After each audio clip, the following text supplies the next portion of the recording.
Welcome in to another episode of my Dynasty Fantasy Football YouTube. Today I have my 5 takeaway series covering 5 Dynasty topics from week 10. As always, make sure to subscribe to the channel if you haven't. Let's go. So the first takeaway, TreVeyon Henderson broke out, but there's some key context to this breakout. Henderson dominated with 14 carries, 147 yards, 2 touchdowns, and 1 catch, 3 yards. Now, Henderson really actually didn't get that much work early. Terrell Jennings got 4 carries, out carrying Henderson earlier, but then he left with a knee injury, never returned, and Henderson got everything after that. And he was great. He broke off 2 long runs. And for me, and this is something I talk about on the Patreon decently often, when a running back has a big game, you sometimes should consider at least selling them. Now, I do think when Ramondre Stevenson comes back, there could be a buying window for TreVeyon Henderson. If Ramondre Stevenson comes back and then Henderson loses the job again or doesn't get as much work, that could be a buying window. Right now could be a selling window if people are thinking, well, Henderson's now going to be an RB1 every week. I certainly don't think that. So for me, it's good that he played well. I like to see that. I am not now 100% confident that TreVeyon Henderson is going to be what we thought he was, and that's going to continue forever. So I'm kind of on the fence on TreVeyon Henderson.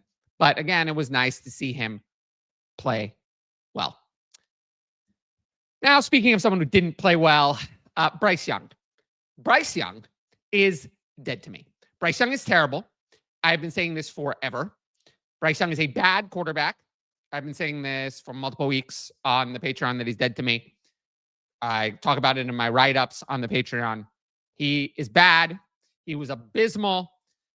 He went 17 of 25 for 124 yards, interception, 5 yards per attempt, 2 carries, 6 yards, 2 sacks. Not running anymore like he was last year. We're not throwing the ball downfield. He's not doing that.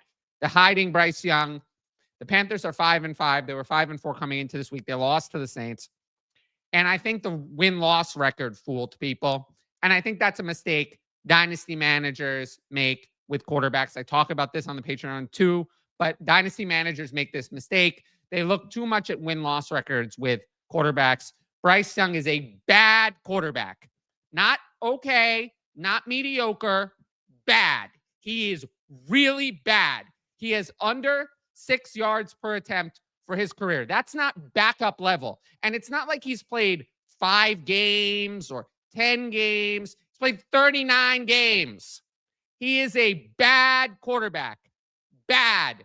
And you have to get this into your head. Bryce Young is not going to be the Panthers' 2026 starter. I don't care what they say. They can't go forward with the same thing, Dave Canales and Bryce Young. They won't do that because why would it change? When quarterbacks change, we see reclamation projects, things change. They don't change if you keep everything the same. You have to make a change.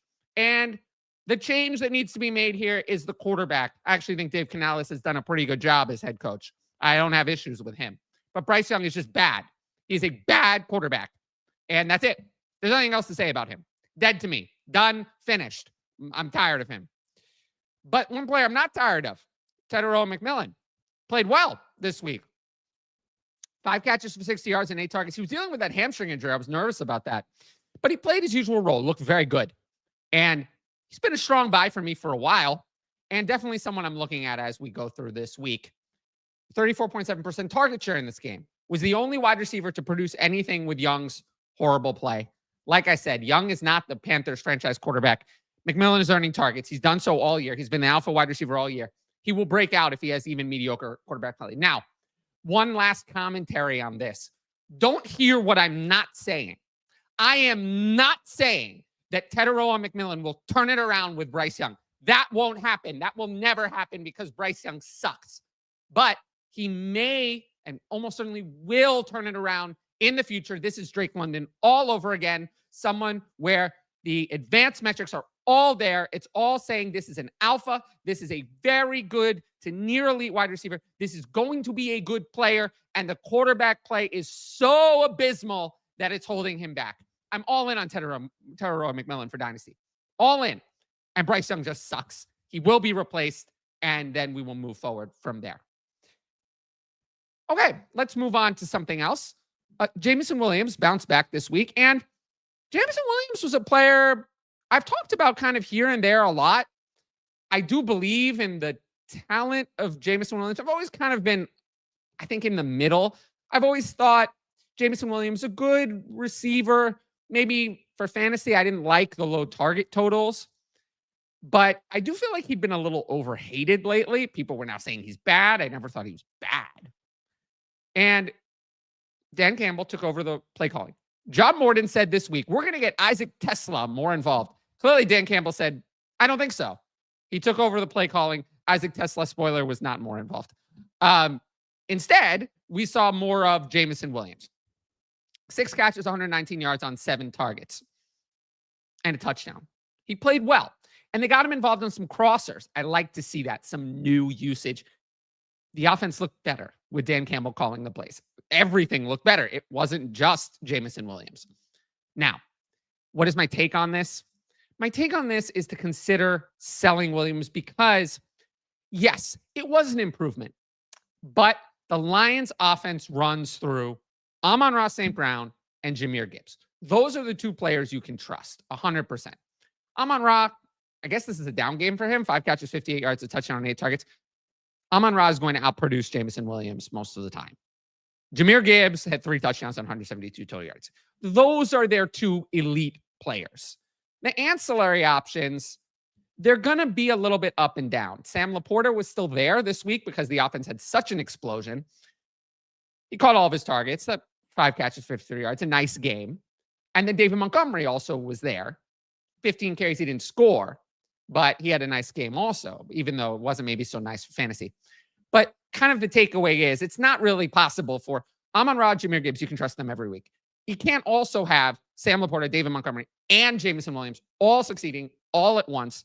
It's probably going to be 1 or 2 of those 3. Most weeks it's 1, some 2, but 1 to 2 at best of those 3 succeeding every week. And we have to accept that. It is what it is. That doesn't mean Jameson Williams is worthless. Now, if someone thinks that this is the new normal, if 6 catches for 119 yards and a touchdown is going to be every week, I'd be all in on selling Williams. If in your league that doesn't exist, then you don't have to sell Williams. You can keep him. He's a player I'm fine holding on to, but I'm also fine selling if the buyer exists saying, well, now it's all fixed. Dan Campbell's calling plays. This is what's going to be like moving forward. I don't think that. I think it'll be better, but not quite this good.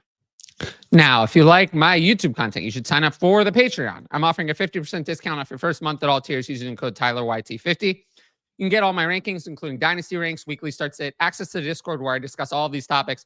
We're talking about Brian Daboll's firing. We're talking about the Joe Burrow coming back. It's all being discussed in the Discord. So I discuss every single topic on the Discord. Write-ups where I talk about every game. Patrons are saying that's the best thing that I've done all year. So if you want access to that, you have to sign up for the Patreon. Patreon-only videos, direct message fantasy advice, and the ability to ask in advance questions for the YouTube videos, which you'll see at the end of every video, including this one. Tiers begin at just $6 a month, $3 with a discount. If you want to know more about the Patreon, check out my Why You Should Join the Patreon videos on the channel. They're on the homepage under Patreon promos. And again, I'm offering the 50% discount so you can try it. I'm going to keep rolling out the YouTube content as it is. I've decided that I'm no longer going to cover breaking news on the YouTube. I'm going to cover that in the Patreon now. So if you're looking for my take on Brian Daboll being fired, Joe Burrow, I'm going to be doing all of that stuff in the Patreon. I'm not going to do separate news segments, at least not during the season. And then if you're looking for my take on everything, if something wasn't covered here, you're wondering what I think, you want to interact with me, that will also go through the Patreon. I've had a lot of people sign up, and I'm hoping to continue that momentum. And, one last thing. If you're leaving negative comments in the channel talking about, well, I hate the Patreon, well, you've just told me that you're never going to consider signing up. You're not interested in supporting my content. So I'm probably not going to let you leave any more comments then. What am I getting out of it? Nothing. Comments don't help in the YouTube algorithm. The only thing that matters is watch time. So, at the end of the day, the Patreon is not going away. The Patreon allows the YouTube to exist. It would not exist without it. The YouTube would not exist without the Patreon. It is not going away. It is not going to be something that I'm going to stop talking about. It is not going to stop coming up in the videos. That is the reality. I'm not going to lie to you and pretend it's going to be a different thing. So that's just my take on that. And I do appreciate that most of the comments I receive are positive.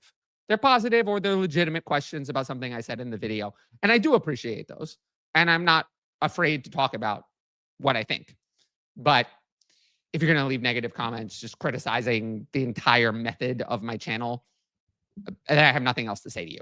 There's no reason for me to interact or speak to you anymore. So with that said, I'll move into my next topic. So the Bills offense, I did see this week. It was not good in their loss to the Dolphins by 17. That was kind of a shocker. And it feels like it's missing something. It feels like it's missing a wide receiver one. They didn't trade for a wide receiver one, nor any wide receiver at the trade deadline. And this week, it finally looked like it was a little bit exposed. Dalton Kincaid suffered a hamstring injury early on. And then after that, the passing game kind of felt off to begin with, but then it felt even more off. Josh Allen, yes, he did throw for these yards. He had 2 touchdowns. A lot of it came at the end when they were chasing the game. Khalil Shakir, he's okay. I think Khalil Shakir, we know what he is. He's a 1B or a wide receiver 2. He had 9 targets. Keon Coleman is miscast in this offense. They're trying to turn him into some sort of outside X receiver. That's not what Keon Coleman is. He's not built for that. He did score, which is nice, but I just wasn't impressed by the overall play of the Bills' passing offense. The running offense is different. It's overall that's been very strong. But I wasn't impressed, and it just felt a little off. And for me, I think that the Bills do see that it's a problem. I think that if Kincaid misses time, Shakir and Coleman will be the players who step up because there's no one else. And I think that they see that running it back again with Shakir as the top receiver, Coleman as wide receiver 2, and Kincaid as the other option is short. They need a wide receiver better than Shakir to keep the offense moving. If the offense had a wide receiver 1, then Shakir as kind of the 1B to 2, and Coleman is like a tertiary option, and then Kincaid mixing in, I think the offense would actually be really, really good. So for those reasons, I just don't really believe in either Shakir or especially Coleman as like real long-term higher end assets. So if you have a selling window and you can get a better offer than you could have before, especially for Coleman, I'd consider taking it and moving on, because I think the value that they'll get with Kincaid out will be more temporary than reflective of their actual long-term value. Now, my final takeaway, Woody Marks. Woody Marks completely took over the Texans backfield. It was finally Woody Marks' takeover, even though he got hurt, came off and then went back in. And it feels like this happens a lot with Woody Marks. He completely took over the backfield. 14 carries, 63 yards, touchdown, 2 catches, 18 yards. Nick Chubb had just 5 carries, 1 catch for 5 yards. Marks outsnapped Chubb by over a 5-1 margin. It wasn't close. It wasn't like they were close in snaps. It was over 5-1 in favor of Marks. So I did like what I saw. That was good. However, I feel, let's look at it this way. When we have a day 3 running back, we have to decide, is that running back really that good? Or, and this is something I talk about on the Patreon a lot, or are they just better than the alternative, but not really that good? We'll give an example. Was Tyrone Tracy really that good, or was he just better than Devin Singletary?